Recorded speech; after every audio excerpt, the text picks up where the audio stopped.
Sziasztok! Sokan már ismertek, de aki még nem, szeretnék bemutatkozni, Szabóné Fenyvesi Zsuzsanna vagyok. Az első videómban egy kicsit magamról szeretnék beszélni, mesélni, milyen élethelyzetben talált meg engem az életmódváltás, maga a Forever termékcsalád, ki ajánlotta, milyen hatással volt az életemre, és mit üzennék azoknak, akik életmódot szeretnének váltani. 2015 áprilisában ismertem meg igazából a Forever termékcsaládot, aminek a megismerését és azt, hogy életmódot változtattam, igazából Ferenc Lászlónak köszönhetem. Ő a jelenlegi mentorom, szponzorom, és mondhatom, hogy egy igazán jó barát, és mindenben a rendelkezésemre áll és segít nekem, ami az életmódváltással kapcsolatos. Az életmódváltást a szervezetem vitalizálásával kezdtük, és ezután pedig megcsináltam egy 9 napos életmódváltó csomagot, ami fő hangsúlyt ugye a méregtelenítésre helyezi. Már a 9 nap után változásokat felfedezni az életemben, a mindennapjaimban és a szervezetemben. Tekintettel arra, hogy számomra a legfontosabb a fogyás, mind a puffadás, székrekedésnek a meggátolása volt, ezért én azóta folyamatosan 15 napos életmódcsomagokat csinálok. Az eddigi eredményeim az -13 kg, nincsen puffadás, nincsen már savam, és ami a legfontosabb volt nekem bélműtöttként az az, hogy teljesen megváltozott az emésztésem, és mondhatom, hogy most egy normális hétköznapi életet tudok élni ez a betegség mellett is.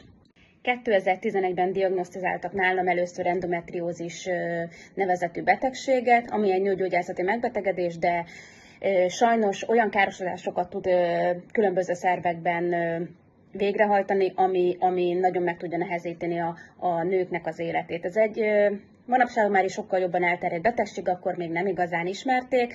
Nekem 4 műtétem volt az endometriózis miatt, 2011-ben, 12-ben, 14-ben és 18-ban. Ebből az első műtétem az egy életmentő műtét volt, ugyanis volt egy 7 centis csokoládécisztám, ami egy vérrel telt ciszta, és ez egy hétfői napra előjegyzett műtét előtt 2 nappal, egy szombat hajnalban sajnos kifakadt, és olyan belső vérzést okozott, hogy azonnali beavatkozást igényelt.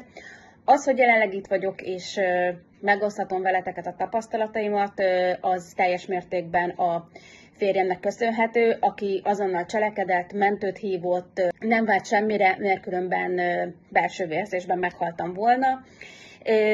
Ezután 12-ben és 14-ben volt egy újabb műtétem, ugyanígy csokoládéciszta miatt, aminek a hatására a vezetékeim elzáródtak, ezért 2016-ban 2 darab lombikkezelésen kellett részt vennünk, ami nagyon megviselt mind testileg, mind lelkileg.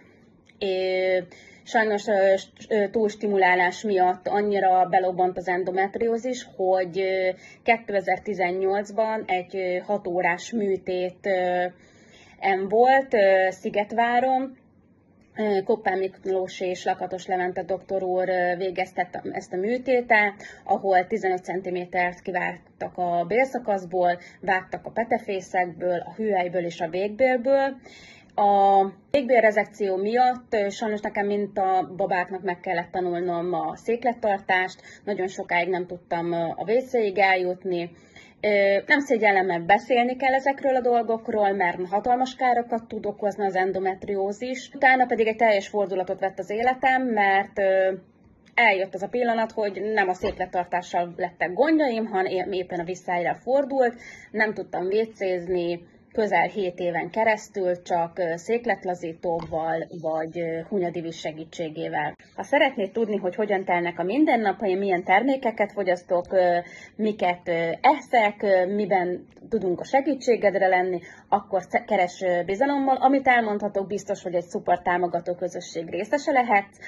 Együtt indítunk életmód programokat, együtt csináljuk végig, napi szinten beszélünk, egyeztetünk, étkezési tanácsokat adunk, segítenek a csapattársak a mozgásban is, és mindenben a rendelkezésedre állunk.